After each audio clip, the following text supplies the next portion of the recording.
دیکھیں ہماری یہ خواہش اور کوشش یہی ہے کہ انتخابات اپنی آئینی مدت کے اندر ہوں، کیونکہ پاکستان اس وقت بہت سارے بحرانوں سے بیک وقت جو ہے نبرد آزما ہے۔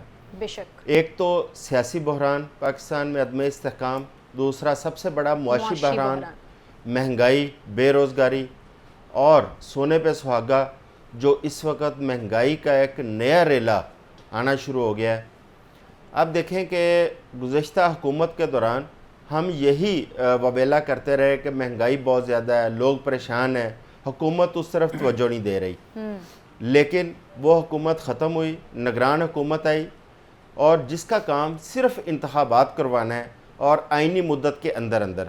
اس کے علاوہ جو الیکشن کمیشن ہے اس کا صرف یہ کام ہے کہ 5 سال کے اندر اندر جو بھی ان کے ذمہ داریوں میں آتا ہے، سینسز آتے ہیں، حلقہ بندیاں آتی ہیں، اور اس کے بعد انتخابات جو آئینی اور قانونی ذمہ داری ان کی بنتی ہے۔ لیکن آپ سپریم کورٹ کے اندر جو الیکشن کمیشن کے وہاں پہ آفیسر وہاں پہ جاتے ہیں، سپریم کورٹ میں جو انہوں نے جواب وہاں پہ دیا وہ انتہائی افسوسناک تھا۔ انہوں نے بالکل ایک لا علمی اس طرح ظاہر کی کہ جس طرح ان کا الیکشن کمیشن کے ادارے کے ساتھ تعلق ہی کوئی نہ ہو۔ بالکل۔ اس کے بعد آپ سیاسی جماعتیں ہیں، ان کی طرف اگر آپ غور کریں تو مجھے ایسا لگ رہا ہے کہ ہماری جو پی ڈی ایم کی جماعتیں تھیں انہوں نے ایک پورا پلان جو ان کو آلریڈی پتا تھا اس طرح لپیٹ کے تو ان کے حوالے کیا ہے کہ بھئی آپ جانیں، آپ کا کام جانیں۔ شاید وہ خود بھی مجھے انٹرسٹڈ نظر نہیں آ رہے انتخابات کے اندر، ورنہ انتخابات جب آپ الیکٹڈ گورنمنٹ کا ٹینیور ختم ہوتا ہے اور انٹرم سیٹ اپ آتا ہے، ساتھ ہی الیکشن کمیشن کا کام ہے کہ انتخابات کی تاریخ وہ اناؤنس کر دی جاتی ہے اور ایک شیڈول جو ہے وہ دے دیا جاتا ہے تاکہ تمام سیاسی جماعتیں انتخابات کے لیے اپنی کمپین کی طرف رجوع کریں اور تیاری کریں۔ لیکن ان جماعتوں کی طرف سے مجھے جو رسپانس اس وقت خاموشی ہے وہ یہ بتا رہی ہے کہ وہ ساری اس میں پارٹ اینڈ پارشل ہیں اس پلان کے اندر۔ جس طرح راجہ ریاض صاحب وہ بھی اسی پی ڈی ایم گورنمنٹ کا حصہ تھے، بظاہر اپوزیشن لیڈر تھے، لیکن ان کا جو بیان ہے وہ بھی آئی اوپنر ہے کہ انتخابات فیبرری تک جا سکتے ہیں۔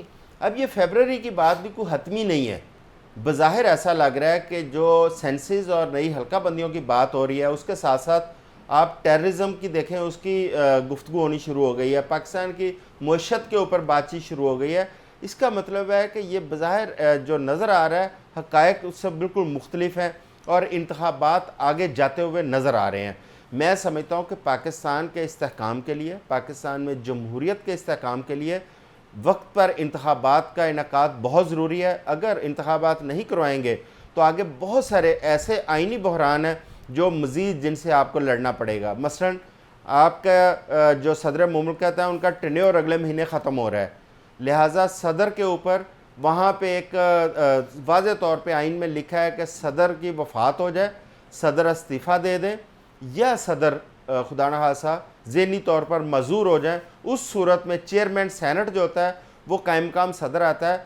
اگر ان چیزوں میں سے کچھ ایسی صورتحال نہیں ہے اس وقت، کیونکہ الیکٹرل کالج کمپلیٹ نہیں ہے، نئے صدر کا انتخاب نہیں ہو سکتا، وہاں پہ آئین آگے خاموش ہے۔ کیا یہی صدر کنٹینیو کریں گے یا یہ ریزائن کر جائیں گے یا ریپلیس ہوں گے؟ اس کے بعد مارچ کے اندر آپ کا آدھا سینٹ جو ہے وہ ریٹائر ہو رہا ہے، چیئرمین سینٹ سمیت۔ آپ کا الیکٹرل کالج کمپلیٹ نہ ہونے کی وجہ سے آپ کا سینٹ کا الیکشن نہیں ہو پائے گا۔ اس طرح کے بہت سارے ایسے بحران ہیں، اور سب سے بڑا جو چیلنج ہے وہ معیشت کا چیلنج ہے۔ دیکھیں نگران حکومتیں کبھی معیشت ٹھیک نہیں کرنے آتی، نہ ان کا وہ ٹاسک ہوتا ہے، نہ ان کی وہ ذمہ داری ہوتی ہے۔ وہ منتخب حکومتوں کا کام ہوتا ہے کہ انہوں نے معیشت ٹھیک کرنی ہے، اور اس وقت ملک کے اندر اور عوام کی جو حالت ہو چکی ہے اس کے لیے ضروری ہے کہ جلد از جلد انتخابات ہوں، جو مینڈیٹ حاصل کرے پارٹی اس کو اقتدار منتقل کیا جائے تاکہ پاکستان کی معیشت پر ترجیحی بنیادوں پر کام کیا جا سکے۔ بہت زیادہ ضرورت ہے۔ ٹھیک ہے ثنا، آپ کی جانب آؤں گی، آپ کو کیا لگتا ہے کہ صورتحال کیا ہے؟ کیونکہ راجہ ریاض صاحب تو یہ as a breaking news announce کر رہے ہیں کہ ہمارے بڑوں نے فیصلہ چونکہ کر لیا ہے اسی لیے الیکشن تو فیبرری میں ہو رہے ہیں۔ الیکشن کمیشن اس سے لا تعلق؟ نہیں، میرا خیال ہے کہ جو اعظم چودھری صاحب نے باتیں کی ہیں اس میں سے کچھ باتوں کے اوپر میں کہوں گی کہ شاید پریکٹیکلی اس طرح گراؤنڈ پر وہ نظر نہیں آتی ہیں. الیکشن کمیشن کوئی جواب دے یا نہ دے، لیکن یہ سمجھنا ضروری ہے کہ الیکشن کے لیے وقت کتنا چاہیے. اس سے پہلے راجہ ریاض صاحب کی پروڈکٹیوٹی پہ بھی بات کر لینی چاہیے کہ پچھلے 16 ماہ میں راجہ ریاض صاحب کی پروڈکٹیوٹی کیا رہی ہے اور کیا واقعی انہوں نے اپوزیشن لیڈر کا کردار ادا کیا ہے. لیکن یہ بھی سمجھنے کی ضرورت ہے کہ راجہ ریاض صاحب اگر کسی کو نامینیٹ کر رہے ہیں تو آیا وہ خود اپنی طرف سے کر رہے ہیں یا پھر ان کو پرچہ پکڑایا جا رہا ہے جو کہ وہ آگے فارورڈ کر رہے ہیں. اگر ہم کاکڑ صاحب کی نومینیشن کے اوپر پہلے تھوڑا سا بات کر لیں تو میرا خیال ہے کہ وہ پی ڈی ایم کی نومینیشن نہیں تھی، ان سے صرف کنسنٹ لی گئی ہے اور کنسنسس کہیں اور ہوا ہے جب ان کو نومینیٹ کیا گیا تھا بحیثیت پرائم منسٹر.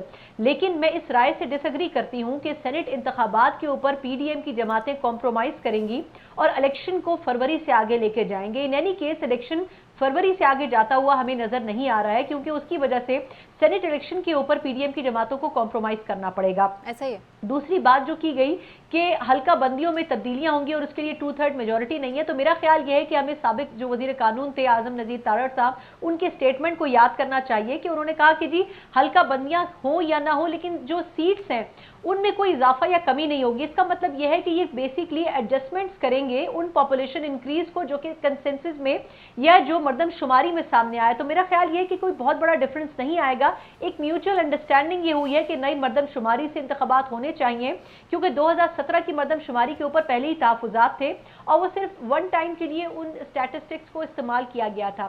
لیکن اگر پریکٹیکل گراؤنڈ کے اوپر دیکھیں تو نہ تو اسٹیبلشمنٹ یہ چاہتی ہے کہ الیکشن فروری سے آگے جائیں اور نہ ہی پی ڈی ایم کی جماعتیں چاہتی ہیں. اور میرا خیال جو ایک جماعت رہ جاتی ہے جو کہ بظاہر ہمیں منظر سے سائٹ پر ہوتی ہوئی نظر آتی ہے جو کہ پی ٹی آئی ہے، وہ بھی کسی طور نہیں چاہے گی کہ انتخابات اس سے آگے جائیں. لیکن اس بات کو بھی سامنے رکھنا چاہیے کہ اب شاہ محمود قریشی صاحب جنہوں نے آج ایک لیٹر لکھا ہے بڑا لمبا چوڑا وزیر اعظم صاحب کو، اور انہوں نے کہا ہے کہ جی 90 روز میں آپ نے انتخابات کروانے ہیں، تو میرا خیال ہے کہ ان کو بھی پریکٹیکلی دیکھنا چاہیے کہ اس لیٹر کے اوپر جانے کی ضرورت تھی یا نہیں تھی، کیونکہ وہ بھی یہ بخوبی جانتے ہیں کہ کم از کم 4 سے 6 ماہ الیکشن کمیشن کو چاہیے، 4 ماہ حلقہ بندیوں کے لیے چاہیے اور اس کے بعد 60 دن کا ٹائم ان کو چاہیے الیکشن کنڈکٹ کروانے کے لیے. اگر یہ نہیں ہو پاتا ہے تو پھر اس کا مطلب یہ کہ آپ پروسیس کمپلیٹ نہیں کریں گے تو پھر 3 ماہ کا تو سوال ہی نہیں ہوتا. اور اگر اس سیٹ اپ کو آپ ملائیں تو یہ تقریباً جا کے مڈ آف فیبرری بنتا ہے. تو میرے خیال سے یا میری ادنا رائے یہ ہے کہ راجہ ریاض صاحب جو ڈیٹ دے رہے ہیں وہ ڈیٹ ان کو بتائی گئی ہے، وہ صرف وہ اناؤنس کر رہے ہیں اور ان کی جو بات ہے وہ درست ہے، ان کی خبر بھی درست ہے اور ان کی بات بھی درست ہے. اس سے آگے ہم نہیں جا سکتے ہیں ٹیکنیکلی. فہیم، ہمارے بڑوں نے چونکہ مشورہ کر لیا اسی لیے ہم ثنا کے مطابق ٹھیک ہے. ہم اکرم صاحب آپ کی جانب آؤں گی، فہیم سے میں بعد میں سوال رکھوں گی ان کے سامنے. آپ کو نہیں لگتا کہ جو صورتحال ابھی پاکستان کی سیاست میں چل رہی ہے اس میں پوری عوام کی نظریں جس پر ٹکی ہیں کہ الیکشن ہو جانے چاہیے، لیکن الیکشن جس نے کرانے ہیں، جس کی ذمہ داری ہے وہ ہے الیکشن کمیشن، جس کا نام ہے الیکشن کمیشن، وہی اس سے فی الحال انکاری ہے اور نہیں جانتا کہ الیکشن ہوں گے کب؟ ایکچولی جو آپ نے بالکل درست کہا کہ الیکشن کمیشن کا تو کام ہی ہر وقت اپنے آپ کو تیار رکھنا ہے الیکشن کے لیے. جمہوری ممالک میں قومی اسمبلی ہو یا صوبائی اسمبلی وہ کسی وقت بھی ٹوٹ سکتی ہے. کوئی بہانہ نہیں ہوتا کہ ڈیلیمیٹیشنز ہوں گی، سینسس ہوگا. ابھی الیکشن کمیشن دیکھیں کیا کر رہا ہے. آئین کے ایک آرٹیکل کہتا ہے کہ آپ کو جو جنرل الیکشن سے پہلے حلقہ بندیاں کرنا ہے. آئین کا ایک اور آرٹیکل 224 کہتا ہے کہ آپ کو ہر صورت میں 90 روز کے الیکشن کروانے ہیں. تو کیا مطلب ایک آرٹیکل کو چھوڑ کے جو آپ کو سوٹ کرے اس کو آپ پکڑ لیں جی کہ چونکہ حلقہ بندیاں کرنی ہے، یہ بھی مینڈیٹ ہے 90 دن کا جو ابھی جو مینڈیٹ ہے وہ ہم اس کو آگے لے جاتے ہیں. یہ نہیں کیا جا سکتا. آئین کے ساتھ آپ اس کے حصے بکھرے کر کے اس کے اوپر عمل درآمد نہیں کر سکتے. یہ کرتے رہیں گے تو آپ دیکھیں کہ 16 ماہ میں کیا ہوا. الیکشن کمیشن کو حکم ملا، الیکشن کمیشن نے ڈیٹ دی، لیکن پنجاب کی صوبائی اسمبلی کا الیکشن نہیں ہوا، کے پی کی صوبائی اسمبلی کا الیکشن نہیں ہوا. جہاں تک بات ہے میں اس پہ کیا بات کروں کہ اب راجہ ریاض جو ہیں وہ کس کے ترجمان ہیں. کبھی وہ جہاں تک ہم کہہ سکتے ہیں وہ تو یہی ہے کہ وہ نواز شریف صاحب کے ترجمان ہیں کیونکہ انہوں نے بھی فروری کی ڈیٹ دی کل پرسوں میں اور آج راجہ ریاض صاحب نے دی. اب اسے کیا کہیں کہ راجہ صاحب کس کے ترجمان ہو سکتے ہیں. یہ بات ذہن میں رکھیں کہ یہ بڑا کم ہوا ہے پاکستان کی سیاسی تاریخ میں کہ کسی اپوزیشن لیڈر کے دیے ہوئے نام کو جو رولنگ پارٹی ہے اس نے فوری ایکسیپٹ کر لیا ہو. عمومی طور پر یہ ہوتا رہا ہے کہ یا تو لڑائی جھگڑا ہوتا تھا، کمیٹیوں میں جاتا تھا، یا عمومی طور پر یہ نظر آتا تھا کہ حکومت کا جو نامنی ہوتا تھا وہ کیئر ٹیکر بنتا تھا. تو یہ ساری چیزیں جو کیا کہتے ہیں کہ جانے نہ جانے گل ہی نہ جانے، باغ تو سارا جانے ہیں، سب کو پتہ ہے کیا ہے، کس طرح سے چیزیں ہو رہی ہیں، کہاں سے، یہ بہت خطرناک ہے۔